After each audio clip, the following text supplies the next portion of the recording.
This is KGW News at Sunrise. And this is a live look this morning from Old Town, where police have just cleared the scene of a deadly shooting. What we know right now. Plus, a wildfire in Washington is forcing evacuations. There's also a major road closure to talk about. This morning, we've got the details on the Newell Road fire, as well as the Golden Fire burning in southern Oregon. Also this morning, we are looking ahead to the 2024 Summer Olympics in Paris, France next summer. So 1 year from this very day, the opening ceremony will be held in Paris, France. As I start a-walking, I can tell you that we'll be a-talking about some of the local athletes who will be joining, or hopefully going, I should say, for gold next year at this time. One athlete for sure, I mean, barring an injury, one athlete we know will be there, Ryan Krauser. I knew you were going to say him. Right? I mean, this guy is amazing. Really, probably the best shot putter in the history of shot putting. Yes. The Gresham Barlow product will be there, hopefully again next summer in Paris. We'll have more on that, guys, coming up a little bit later. I feel like if you said, Ryan, throw this or toss it across the Columbia River, it would be no problem. He could toss you across. I'd love to see that. You might want to after the forecast. That's a bit rude. All right, let's get you going. Look at this. There are no signs of any marine deck coming in this morning. Even at the coast, most of the reports say it is a clear sky morning. So here in the Rose City, we'll have the sun all day, 59. I do want to point out, this is one of our more comfortable starts in terms of low temps. 52 Happy Valley, 52 Hillsboro, 53 Oregon City, Dallas 53, Sheridan's at 50, Estacada, my winner, at 49. And here comes your day ahead. Good air quality here on the west side. Gentle northwest breezes, sunny blue sky, 71 at noon, 83 at 5 p.m. I'm almost going to go into song. Here's Chris McGinnis. And we follow that lovely weather forecast up with a pretty good looking morning commute so far. West side, no problem on Highway 26. We'll take you up to Interstate 84 out in the gorge, or coming out of the gorge, I should say, near Troutdale. Looks like overnight road work is already wrapped up there. Once again, road work continues to be the story on I-5 at 217. The northbound right lane of 217 remains blocked through Monday from I-5 up to 99W, and you can see a few cars making the curve. So far, guys, no crashes, no unexpected delays. All right, Chris, thanks for that update. Right now, we do want to get to our top news story this hour. Portland police are investigating a deadly shooting in Old Town. So we want to get right to Devin Haskins, who is live for us this morning near Northwest 3rd and Burnside. Devin, what can you tell us?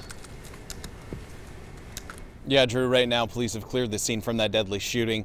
To give you an idea of where we're at here, we're in Old Town, Northwest 3rd and Cooch, just north of Burnside. To give you an idea what's here, you got the Union Gospel Mission and, you know, Voodoo Donuts to my south. You got the Old Town district here. Portland police say about just before midnight last night, they responded to a report of a shooting at Northwest 3rd and Cooch. They said when they got here, they found one person dead. They still don't know who that, or they still haven't said who that person is, and they say they don't have any reports of any, or they haven't reported any suspects being detained or arrested right now. Again, Portland police have cleared the scene, but again, this shooting happening, deadly shooting happening, where they found one man dead just before midnight here at 3rd and Cooch. We'll be out here all morning long to bring you any new information we get. For now, we're going to send it back to you.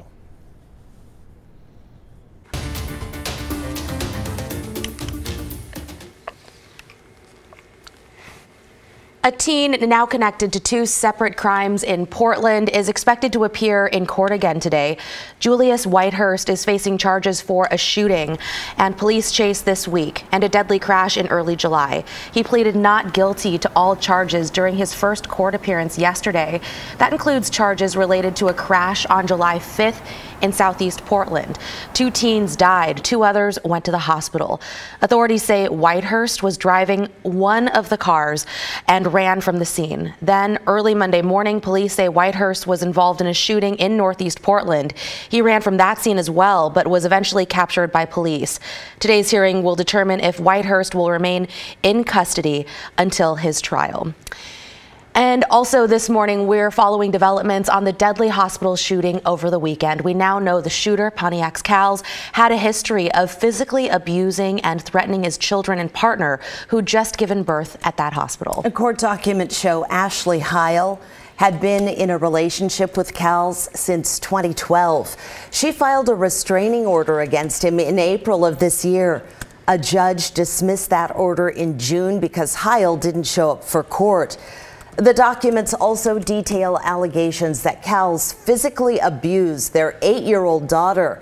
Heil says Cowles was struggling with mental illness and didn't get the help he needed. She has now set up a GoFundMe to raise money as a newly single mother.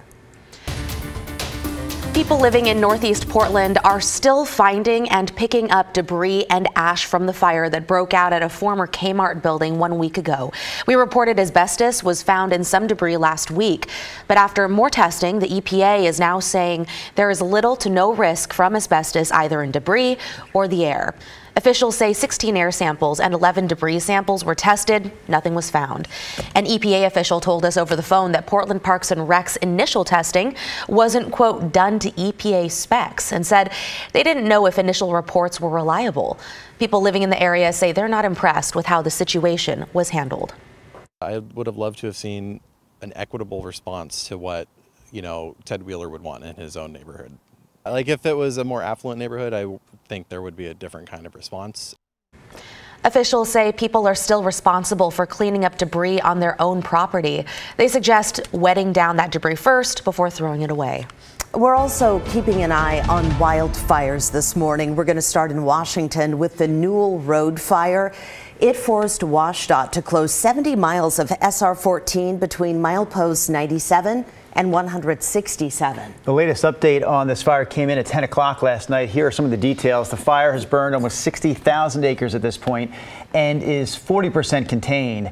There are currently level 2 and level 3 evacuation orders in place, so we can show you this map to get more specific here. Level 3 go now evacuation orders are in place for the Cleveland and Bickleton areas. Level 2 get set orders are in place for areas east of Alder Creek to the Klickitat County line. We also have an update this morning on the Golden Fire in Klamath County. It's now burned more than 2,000 acres and is 15% contained.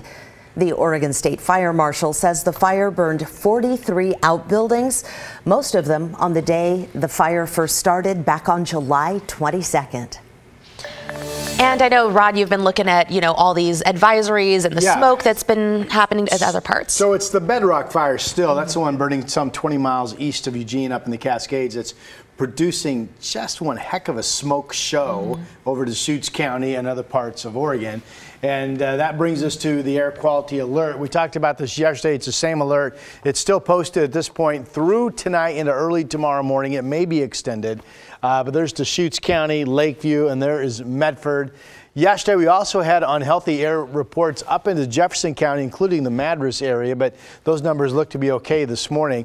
There's very unhealthy air in purple in southern Deschutes County this morning. The green dots are good. The yellow dots are moderate. The smoke continues to drift off to the east. You can see that on our Futurecast smoke tracking map. There's the plume from the Bedrock fire, and then this is mostly from that smoke plume extending east all the way out to the Idaho border. There's the flat fire. There's the I can't remember the name of the fire burning up in the Gore. The Newell Road fire, is that right?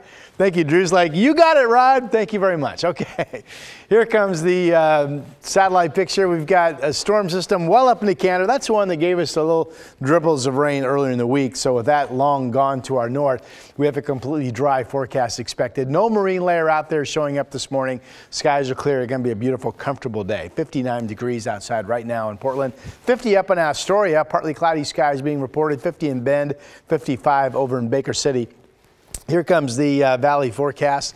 Nobody's warmer than we think 86 or so, and that's you folks in Salem. There will be some afternoon breezes north to about 25 in the mid-valley, expecting more of just a 5 to 15 mile per hour wind up in southwest Washington. Longview 81, Battleground 83, Vancouver and Portland about the same. So comfortable weather all the way into the weekend. I'm watching a little wrinkle in the forecast that could produce a shower chance on Friday, another one Saturday night and a Sunday.